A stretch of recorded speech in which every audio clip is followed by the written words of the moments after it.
Big Z Reviews. There are 3 versions of The Shining so far. There may be a 4th one eventually. Maybe they'll do some ill-fated remake. But there's, the original book by Stephen King, the Stanley Kubrick, The Shining in the 1980s, and there's the TV series of The Shining in the 1990s. And I'm going to do a little review for all of them as a primer, or at least talking about them before the release of the sequel, Doctor Sleep. Mom, do you really want to go and live in that hotel for the winter? Sure I do. It'll be lots of fun. The only thing that can get a bit trying up here during the winter is the tremendous sense of isolation. Is there something bad here? I fear you will have to deal with this matter in the harshest possible way. So the book The Shining is probably my favorite of Stephen King's books. I mean, there are other books that I really like, but I think The Shining is a relatively simple idea. And I think it nails the ending to it. It nails the motion of so much. And I think it's one of it's not that long. So like sometimes Stephen King can get a little strenuous. Like there's a lot of stuff that can go on. And he doesn't always nail the endings. But I think in The Shining he really did. And I really love the book because I mean there's a lot that neither of the other adaptations of it really attacked. Like the TV series tried to do more. I mean, they had an extra 2 hours essentially to tell the story, but there's still a lot of stuff missing from that I wish they'd done instead of just dragging things on. There's a lot of it's really slow, the TV series, and it's still not horrible. I still enjoy it, but I wish they did more from the book just with the dad, with Jack Torrance, because there's so much here. Because his character is so unique in the book, but it's tough though to do an adaptation because in the book you're kind of in his mind, and the way he thinks is so interesting because how King wrote him is he's very smart, but he has this core of anger and jealousy and hatred and self-hate at his where he is in his life, and that it comes out when you hear bit by bit about his past, about his father and how he was the youngest kid and he loved his dad, but then the dad would be so drunk and he randomly just brutally beat his wife with his cane, and how King writes it is just it's brutal. And I think so much there's you see in himself then too when he thinks about his own drinking and something even did that the reason that he stopped drinking was because him and his rich friend that had the main owner of the Overlook Hotel, they run over this tricycle in the road when they're driving drunk, and they looked all over for the body of a kid that they think must be there, and they can't find it. So it's that scares them enough to get on the wagon and stop drinking. But even when he's not drinking, that's when he beats the student brutally for slashing his tires after he kind of messed with it. And there's a lot of stuff there with this kid, the play that he's writing. I really like that he's a playwright in the books, and the movie is more that he has writer's block. And this one, he does have that, but it's more that when he's in the Overlook Hotel, he rereads what he wrote, and he thinks that he doesn't like it. And so it's not that it's so interesting what they do in that the Overlook Hotel kind of flirts with them and gets them to say, well, if you're not liking that book, why not write a book about me, huh? Look at all this information. Look at all that's happened here. There's a book in there if you want to do it. It's, and it kind of it gets him into the hotel, and I love what they do with it. There's so much here that neither of the adaptations tackled really. It's because this character is so kind of tormented, and but it's like unique and different, and well, not unique. I'm sure there's a lot of men like that. And I almost think that part of the reason why King hated the Kubrick adaptation was that, you know, he's kind of just evil. You know, Jack Nicholson is amazing in this role, but you never really feel like he loves this family. And of course, you have the time jump, like right at the beginning, like for a month later, so that all that stuff that happened in the book could have happened, but you don't get a feeling that he loves his son. You know, and that's in the book. You know, that he really loves his son. He loves his wife, and the son loves the dad. And there's so much with The Shining, with like there's a sense of dread going throughout the whole book, where Danny knows that something horrible is going to happen at the Overlook Hotel, and there's some monster that's going to come out that looks like his dad, but he can't believe that it would be him because he loves his dad, and his dad loves him, and there's no way he could do that to them. And it's such an interesting play.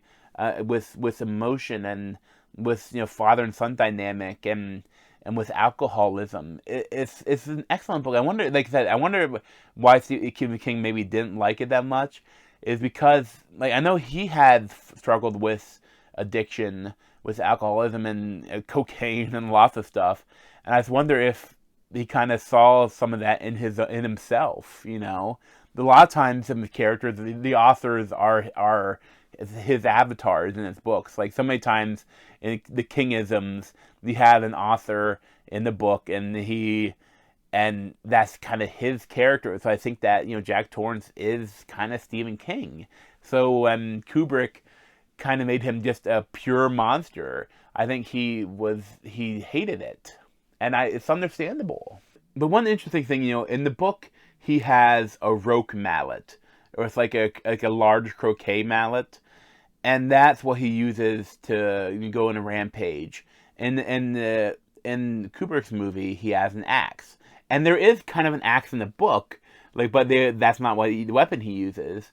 And in the TV series, they do use I think they called it Denver croquet mallet, and I think that the TV series can't use it as well as the book does. Because there's something in the book, even though it looks kind of stupid when he's wielding it, but when in King's writing of it, like with an axe, you hit someone with an axe, they're dead, or they're gonna have limbs chopped off, or but if you hit someone with a mallet, you're gonna you're gonna shatter their vertebrae, you're gonna shatter their ribs, you're gonna shatter their jaw, you're gonna knock out half the teeth of a person's face. You're gonna crack their skull. You're gonna do all these things that King writes brutally, but you're not gonna die.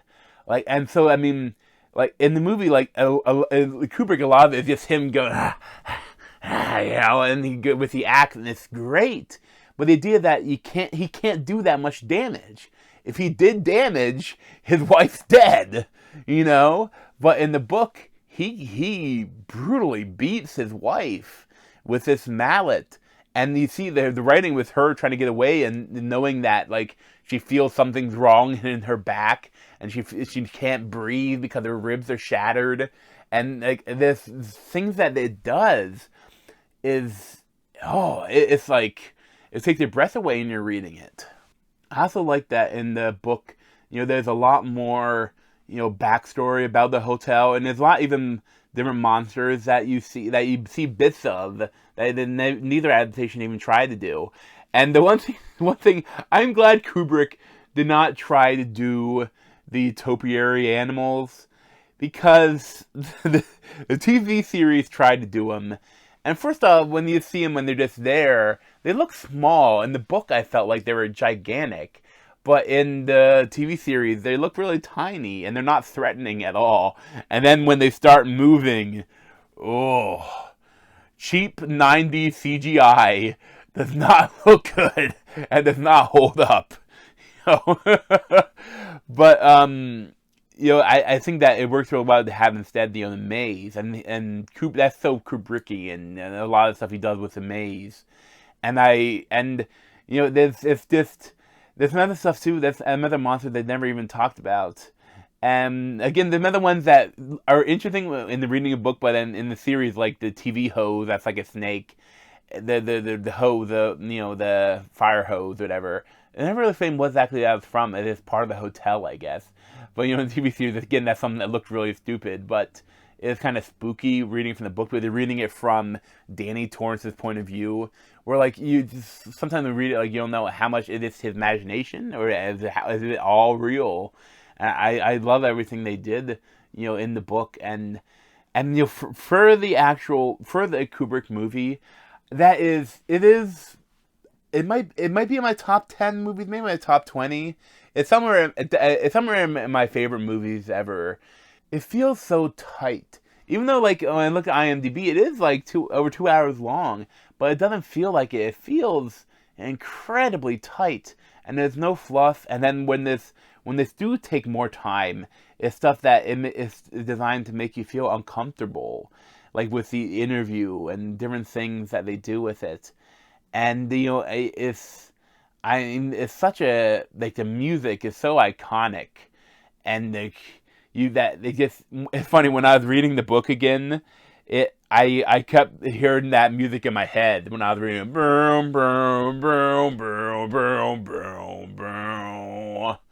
And it's so gorgeous. Like I love that the hotel in the movie is gigantic. And it's gorgeous, and like all the designs in it is, that's one thing that the TV series definitely couldn't do. The TV series, the hotel seemed tiny and not that special. But I just there's something about The Shining that especially when you first see it. Like I remember I saw it when I was younger, and it like really sticks with you. Like it's so memorable, and there's so many great scenes, and And Jack Nicholson, I think, gives his best performance of his career, and as this, like the faces he pulls are so amazing, and Shelley Duvall, she plays, the damsel in distress really well. There's just you always hear that the Kubrick kind of was horrible to her, and I wouldn't be surprised, because I mean she definitely looks like she's horrified, and I think she is, and the kid, it's really good for a kid role. And it's some weird stuff, with Danny not here right now, and Mr. Dorrance. It's like, he lives in my throat. And there's a lot of weird stuff with that. Like, in the books, it's really, and in the TV series a little bit, it's more like they realize that Tony is this future self. If his middle name is Anthony, Danny. So that's him, like, from the future, kind of helping him out get through this.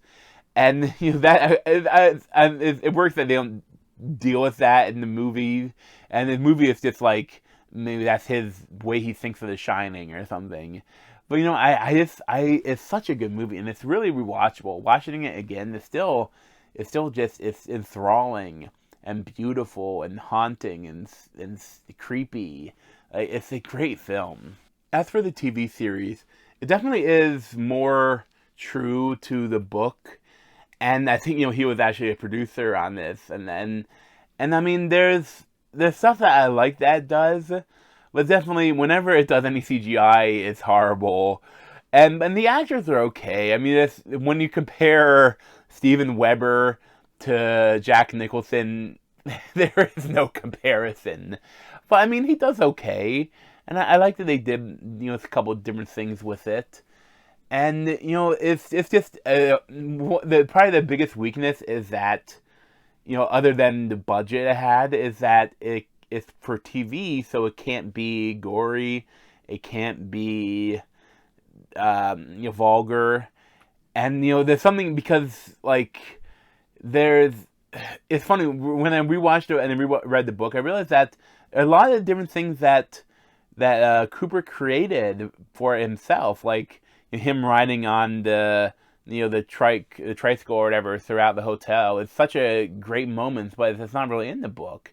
And the twins aren't in the book. I mean, they're kind of in there because like that's the previous caretaker and he murdered them, but they don't come like that. They're not that iconic.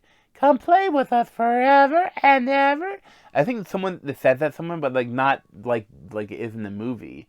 And And in this, and you know, it is true. It doesn't do that, and it's like it kind of like, yeah, okay, I see why, but those are great moments. Like he could have taken inspiration from that too. But I think again, the biggest thing is that something in the book when Jack Torrance, like the hotel kind of invades him, and he's like hunting the boy and the mother. Like the things he says are brutal. Like, you know, you pup, come take your medicine. Like, but like the way he swears at them, it sounds real. It sounds like it cringy. Like it's that they feel like, you know, that someone has said that to someone before they've beaten them or killed them. Like, you know, and there's also stuff too with like in the book, you know, the dog. Like the person in the dog mask, like the hotel uses him to keep Danny away from going to the dad, and he's like, "What is? I'm gonna eat you all up, and I'm gonna start with your little C word." And it's like, oh my god, when you're reading it, and they have the guy in the dog mask. Of course, he can't say that on TV. He said, "I'm gonna eat you up, and I'm gonna start from your toes to your head," or something like that. And it's not as impactful when you can't swear. There's something about when he's saying these like swears to like his loved ones that it seems so wrong. That but it's great, you know. And but I'm glad I watched it again because it was interesting to see. And Rebecca De Mornay as Winifred Torrance isn't bad. I like her, and she's blonde, and she's a little more like the book. And another, like the Kubrick's version of her of Wendy was a little different, but I like what it did. And Cortland Mead as Danny he's okay. He looks a little goofy. I mean, he does pretty well for a kid actor in a movie like this. He has asked for a lot for him to do, and it is worth a watch, you know. But it's nothing amazing. But you know, as for the scores for the book, I think I'd probably give it like a 9.75 out of 10. For the movie, I think a 10 out of 10, and for the TV series, like a 7 out of 10. But as a whole, I mean, if you only have one to experience and you only have 2 hours to do it, definitely watch the Kubrick film. But I would also say really recommend the book. And the TV series, it's only available on DVD or torrenting. But I mean, it's worth a watch if you've never seen it. But it's not something you have to go see. But thanks for watching. And check out the replays from my head. And it's Guy Speaking at Z over there. Thanks. This has been a Big Z video. Thanks for watching.